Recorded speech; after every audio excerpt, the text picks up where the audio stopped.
All right, let's talk a little bit about symmetry. All right, there are three different types of symmetry that you guys are going to want to be familiar with for this class. You guys all know what it means for something to be symmetric, right? We have lines of symmetry. That means that the image that we see on one side is going to be exactly the same as what we see on the other side. All right, our types of symmetry that we need to be aware of. First off, x-axis symmetry. If the coordinate plane were folded along the x-axis, the portion of the graph above the x-axis would coincide with the portion below the x-axis. A graph is symmetric with respect to the x-axis if whenever x comma y is on the graph, x comma negative y is also on the graph. Here we have an example of what x-axis symmetry looks like. Notice if we fold that right along the x-axis, we have the same image above and below it. Moreover, if I have the ordered pair 1, comma 1, that means that I have the ordered pair 1, comma negative 1. Right? For every x coordinate on the graph, there is going to be both a corresponding positive and negative y coordinate. In this case, 1, comma 1 and 1, comma negative 1. We have 4, comma 2 as an ordered pair. That also means that I have to have the point 4, negative 2. Same x coordinate, opposite y coordinates. 9, 3 and 9, negative 3. Same x coordinates, opposite y coordinates. That is x-axis symmetry. We also have y-axis symmetry. If the coordinate plane were folded along the y-axis, the portion of the graph to the right of the y-axis would coincide with the portion to the left. The graph is symmetric with respect to the y-axis if whenever x comma y is on the graph, negative x comma y is also on the graph. That means opposite x coordinates, same y coordinates. Here is an example of y-axis symmetry. Again, we have the exact same image on the right-hand side and left-hand side of the y-axis. Here we have the ordered pair negative 1, comma negative 4. I also have the ordered pair 1, comma negative 4. Opposite x coordinates, same y coordinates. And the same could be said for negative 1/2, comma negative 1. I also have 1/2, comma negative 1. Or negative 1/3, comma 4 and 1/3, comma 4. Okay, I'm always going to have opposite x coordinates and same y coordinates if my graph has y-axis symmetry. And finally, our third type of symmetry to be aware of is origin symmetry. If the coordinate plane were folded along the x-axis and y-axis, the portion of the graph in the first quadrant would correspond with the portion in the third, and the portion in the second quadrant would coincide with the portion in the fourth. A graph is symmetric with respect to the x-axis if whenever x comma y is on the graph, negative x comma negative y is also on the graph. Okay, this function here has origin symmetry. Origin symmetry is also known as xy symmetry because you are going to reflect the graph over the x-axis and the y-axis. Notice that doing that leads to the exact same image. If we talk about coordinates, notice here I have the ordered pair 1, comma 1. Well, because we have origin symmetry, that also means I must have the ordered pair negative 1, comma negative 1. Opposite x's and y's. Notice I have the ordered pair 8, comma 2. Because this graph is symmetric with respect to the origin, I also have the ordered pair negative 8, comma negative 2. I will have corresponding opposite x's and opposite y values. All right, so how are we going to determine algebraically the type of symmetry that we have? Well, three different tests that we're going to have to use. To test for x-axis symmetry, we replace y with negative y in the equation and simplify. If the result is equivalent to the original equation, the graph will be symmetric with respect to the x-axis. To test for y-axis symmetry, we replace x with negative x in the equation and simplify.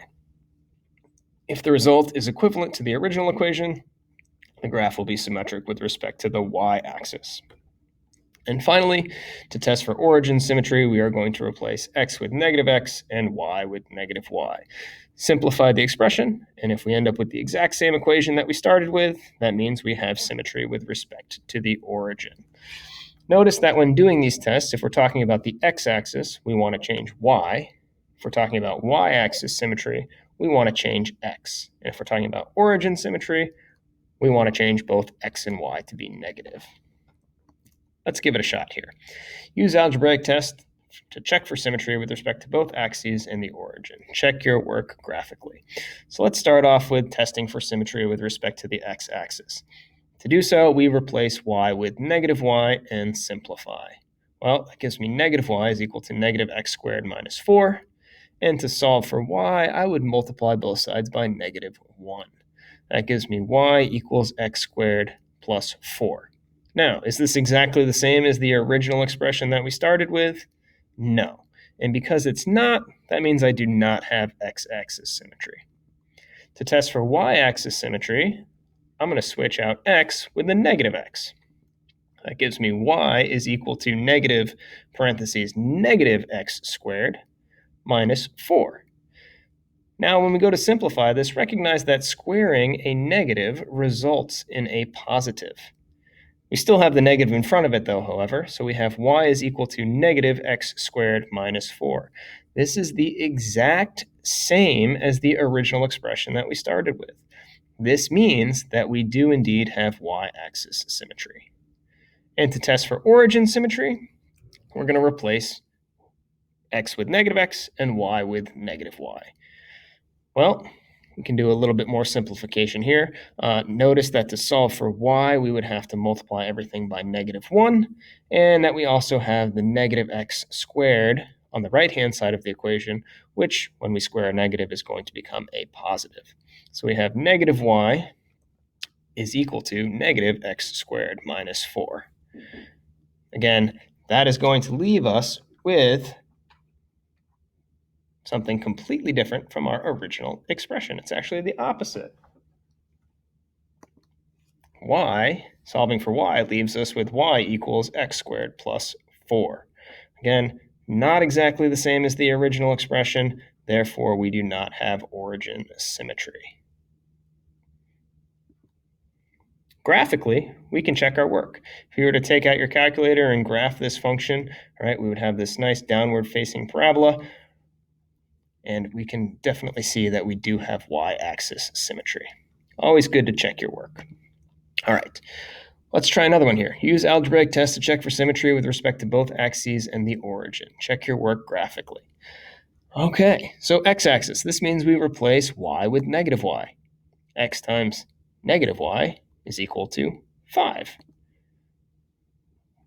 Notice that multiplying a negative times a positive leaves us with a negative still. We have negative xy is equal to 5. Is that the same as the original expression? Nope. So we do not have x-axis symmetry. Let's test for y-axis symmetry now. To do so, we replace x with negative x. Doing out our algebra, we have a negative times a positive. That's still a negative. We have negative xy is equal to 5. Again, not the same as our original expression. And finally, for origin symmetry, we are going to replace x with negative x and y with negative y. In this case, we are multiplying two negatives. A negative x times a negative y gives me a positive xy is equal to 5, which is the same as our original expression. That means that this graph has origin symmetry. Plotting it out, here's the shape of our curve. All right, and we can verify, yes, we have origin symmetry. If I were to reflect that graph over the x and the y axis, I would end up with the exact same image I started with. One more here. Use algebraic test to check for symmetry with respect to both axes and the origin. Check your work graphically. 5 minus x times y to the 4th is equal to 0. All right, for x-axis symmetry, we replace y with negative y. 5 minus x times negative y to the 4th. Now, one thing to recognize is that whenever you raise a negative value to an even exponent, you will be left with a positive. We have 5 minus x times y to the 4th is equal to 0. That is indeed the exact same thing as our original expression. We have x-axis symmetry. Y-axis symmetry, we are going to replace x with negative x. 5 minus a negative x times y minus 4 is equal to 0. Notice that will leave me with a negative. If I'm subtracting a negative, that becomes a positive. 5 plus xy to the 4th is equal to 0.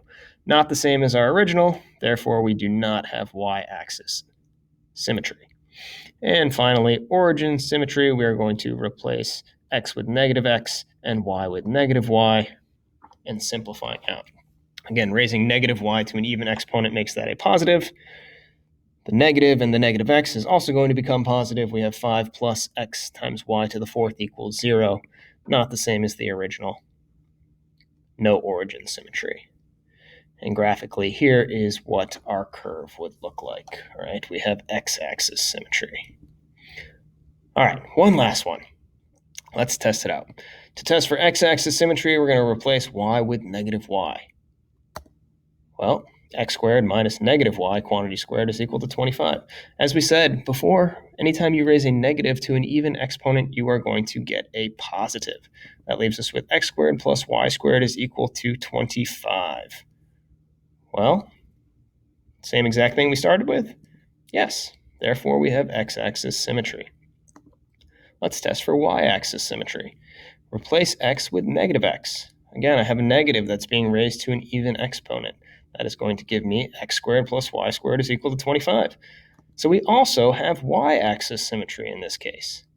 And finally, to test for origin symmetry, we're going to replace x with negative x and y with negative y. Again, squaring negative values makes each one of those positive, which tells us that, oh, this function, or this expression, this equation also has origin symmetry. What's cool about this graph is that it's a circle. Okay, this has x-axis, y-axis, and origin symmetry. This particular circle has all three types of symmetry.